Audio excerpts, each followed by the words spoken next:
সৌদানিয়ে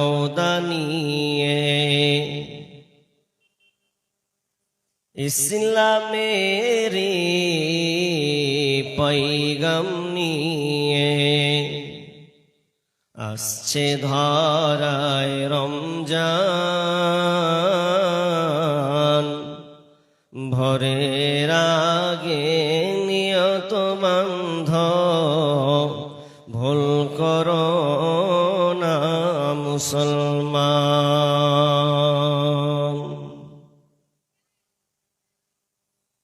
ইসলামেরি পৈগম নিয়ে আসছে ধরায় রমজান।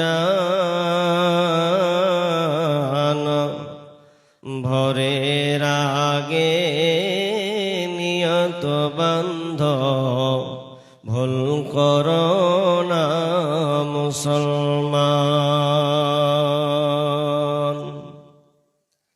রমজানেরি 30 রোজা, রমজানেরি 30 রোজা, মাপ হবে তোর গুনার বোঝা। মাসুম শিশুর মতন প্রভু জীবন তোমায় করবে দান। ভোরের আগে নিয়ত বান্ধ, ভুল করো না মুসলমান। ভুল করো না মুসলমান। এই মাসেতে একটি রাত্রি সবে কদর নামটি যার। এই মাসেতে একটি রাত্রি সবে কদর নামটি যার। হাজার মাসের সেরা সেরা মুছাই পাপের দুঃখ ভার। এই মাসেতে নাজিল হলো, এই মাসেরে এই মাসেতে নাজিল হলো নবীর উপর আল কোরআন। ভোরের আগে নিয়ত বান্ধ, ভুল করো না মুসলমান। রোজাদারের দুইটি খুশি, একটি খুশি ইফতারের। রোজাদারের দুইটি খুশি, একটি খুশি ইফতারের। অপরটি হয় আল্লাহর দিদার রোজ হাসরের প্রান্তরে। এত সুন্দর মধুর ডাকে যে জন সদা লুকিয়ে থাকে। রোজ হাসরে কাঁদবে সেদিন, পাবে না কো আল্লাহর দার। ভোরের আগে নিয়ত বান্ধ, ভুল করো না মুসলমান। ভুল করো না মুসলমান। বেহেশতেরি 8 দরজা, রাইয়ান নামের একটি দ্বার।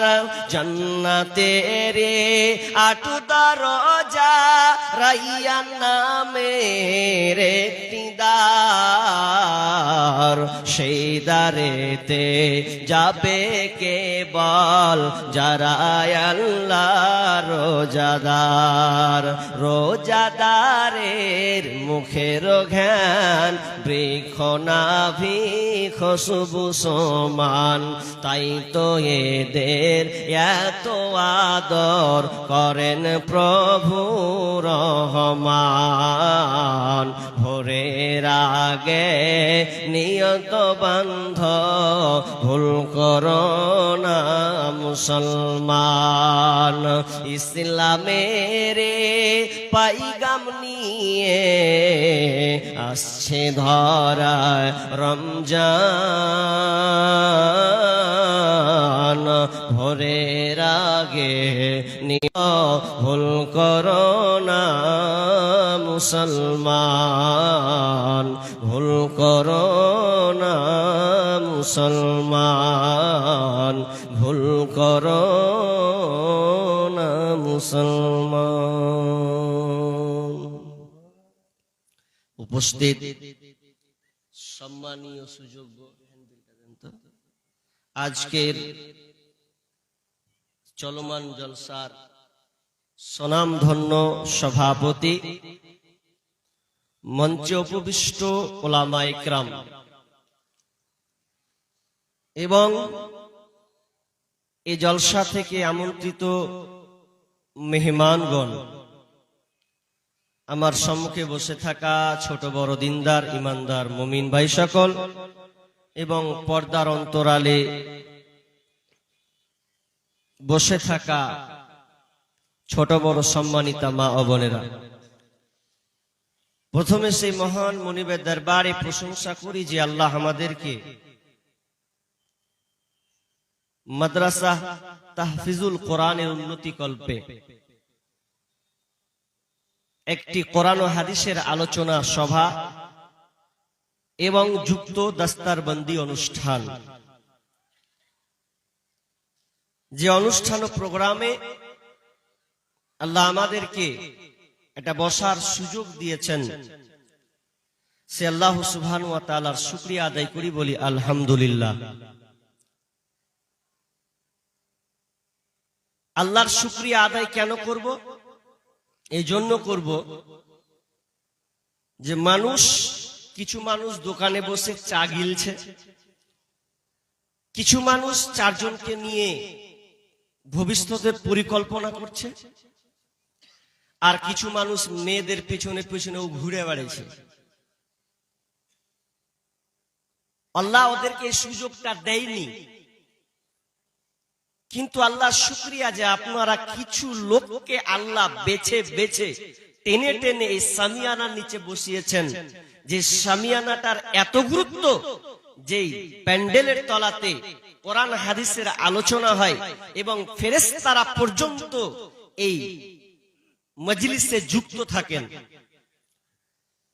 এরকম একটা মজলিস আমরা বসেছি, এজন্য আল্লাহ সুবহানাহু ওয়া তাআলার শুকরিয়া আদায় করি, আবার বলি আলহামদুলিল্লাহ। অতঃপর শান্তি বর্ষিত হোক সকল নবীদের উপর, বিশেষ করে আমাদের শেষ নবী জনাবে মুহাম্মদুর রাসূলুল্লাহ, আমরা সকলে বলি সাল্লাল্লাহু আলাইহি ওয়াসাল্লাম। সম্মানিত ভাই সকল, সময় খুব সংকীর্ণ, কারণ গুরুত্বপূর্ণ একটা লাইভ কাস্ট আপনারা দেখতে পাবেন। এই প্রতিষ্ঠান থেকে যে ছেলেগুলো 30 পারা কোরআন কমপ্লিট করলো, তাদেরকে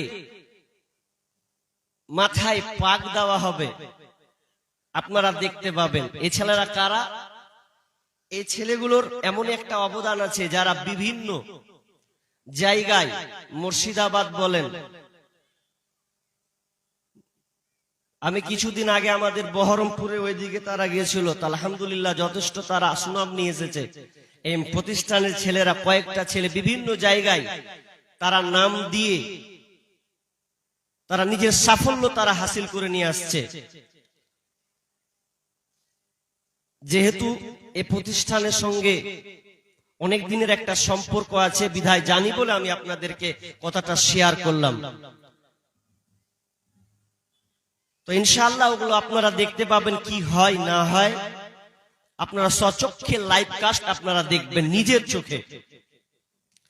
আমি যে আজকে এখন এই মুহূর্তে আলোচনা করতে চলেছি, এই বিষয়টি হচ্ছে রমজান মাসের গুরুত্ব এবং রমজান মাসের ফজিলত, রমজান আমাদের কি শিক্ষা দিয়েছে, এ কয়েকটি আলোচনা আমি আপনাদের সামনে রাখার চেষ্টা করছি। তবে দুর্ভাগ্যজনক এটাই সত্য যে আমি প্রোগ্রামগুলোকে, আলোচনাগুলো আমি শুরু থেকে শেষ পর্যন্ত মোকাম্মাল করতে পারি না এই কালেকশনের কারণে। আমি 13 তারিখে ইনশাআল্লাহ আলতাপুর আশেপাশে কোন একটা এলাকায় প্রোগ্রাম আছে 13 তারিখ, ওখানে ইনশাআল্লাহ সম্পূর্ণ ওই বিষয়ের উপরে আলোচনা করব। কিছুক্ষণ আমি আপনাদের সামনে শেয়ার করার চেষ্টা করছি। সামনে আসছে রমজান মাস, আতাকুম শাহরু রমাদান, রমজান মাস সামনে সমাগত, রমজান মাস আসছে। ইসলামের বুনিয়াদ হলো 5খানা, ইসলামের খুঁটি স্তম্ভ কখন বললাম ভাই? 5খানা। জানি না আমরা? জানি তো, এটা জানতে হবে তো। এই 5খানা, বুনিয়াল ইসলাম আলা খামসিন, শাহাদাতি আল্লাহ ইলাহা ইল্লাল্লাহ ওয়া আন্না মুহাম্মাদার রাসূলুল্লাহ ওয়া ইকামিস সালাহ ওয়া ইতাইজ যাকাহ ওয়াল হজ্জ ওয়া সাওম রমাদান। আর অন্য হাদিসে আছে ওয়া রমাজান ওয়া হজ্জাল বাইত, দুইটা হাদিস আছে এরকম।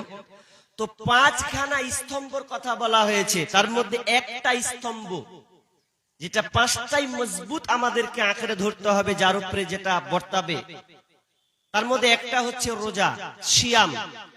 এ রোজা বা সিয়াম সবার মধ্যে পড়বে। এখানে গরিব আর ধনী বলে কোনো পার্থক্য নাই। যাকাত হলে গরিব ধনী পার্থক্য আছে, হজ হলে যার টাকা পয়সা আছে পার্থক্য আছে, কিন্তু নামাজ এবং এই সিয়াম, আমরা যে রোজা বলি, এই রোজাটা হচ্ছে ফার্সি শব্দ। বাংলা যদি ওর অর্থ উঠান, এর অর্থ হবে উপবাস থাকা। আর সিয়াম এক বচন হচ্ছে সৌম, এর বহু বচন হচ্ছে সিয়াম, যার অর্থ হচ্ছে বিরত থাকা, অটল থাকা, অবিচল থাকা ইত্যাদি। সিয়াম কাকে বলে? জি, সিয়াম কাকে বলে? প্রাপ্ত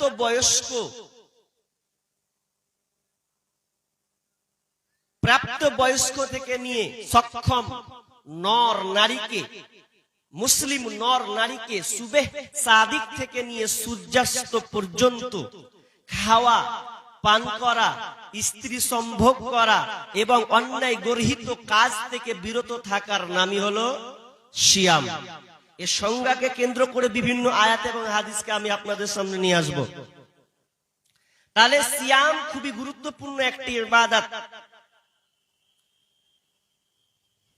তবে প্রথমে একটা হাদিস বলি, হাদিসটা পরে আমি আয়াতের দিকে চলে যাব। হাদিস কি?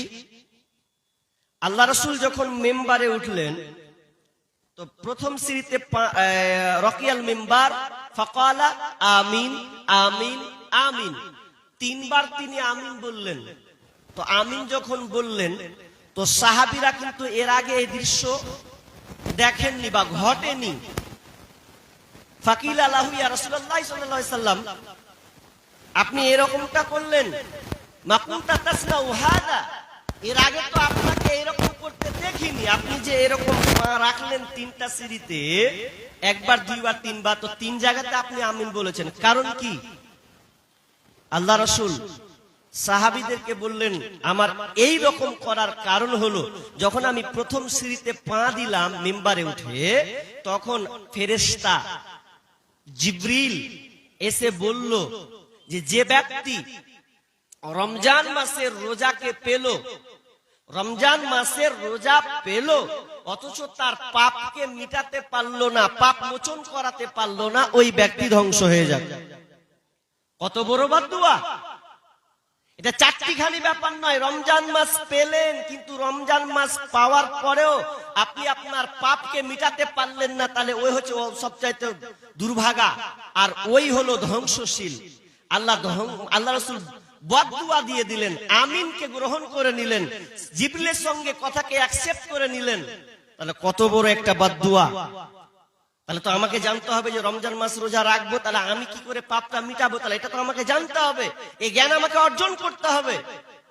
শুধু তাই নয়, দ্বিতীয়বারে যখন তিনি পা রাখলেন বললেন আমিন। তার কারণ জিবরিল আমিন বললেন ওই ব্যক্তি ধ্বংস হোক যেই ব্যক্তি ওর বার্ধক্যে পৌঁছে গেছে, ওর বাপ কিংবা মা দুইজন কিংবা একজনকে পেল, কিন্তু বাপ মার সেবা করে সে জান্নাত গ্রহণ করতে পারলো না, জান্নাত নিতে পারলো না, ওই ব্যক্তি ধ্বংস হোক। কত বড় বদদুয়া দিয়েছেন। বাপ মা আছে, আর বাপ মা আছে কিন্তু বাপ মায়ের সেবা করে জান্নাত নিতে পারলো না। জি, তাহলে আপনি কত বড় হতভাগা। আপনার বাপ মা বেঁচে আছে, আপনি বাপ মার খিদমত করতে পারলেন না, খিদমত করে আপনি আপনার বাপ মাকে সন্তুষ্ট করতে পারেননি, আর ওই হালাতে আপনি বলছেন রোজা রাখবো। মা খেলো না খেলো, বাপ সাহারি খেলো কি খেলো, ইফতার কিভাবে করলো না করলো, আপনি ছেলে মেয়েকে নিয়ে বইয়ের পাল্লায় পড়ে একদম গিলছেন আর খাচ্ছেন। মায়ের কি দশা, বাবার কি সমস্যা, এ আপনি দেখছেন না। বাপ মা আপনার উপরে নারাজ হয়ে আছে, আর আপনি বলছেন রোজা করে নেবো 1 মাস। ওই রোজার 1 পয়সা দাম নেই। বাপ মাকে নারাজ করে আপনি রোজা করবেন না। আগে সংশোধন হন, জি, প্রস্তুতি নেন, পাপ বর্জন করুন, তারপরে আপনি রোজা রাখুন। আমার একটা বিষয়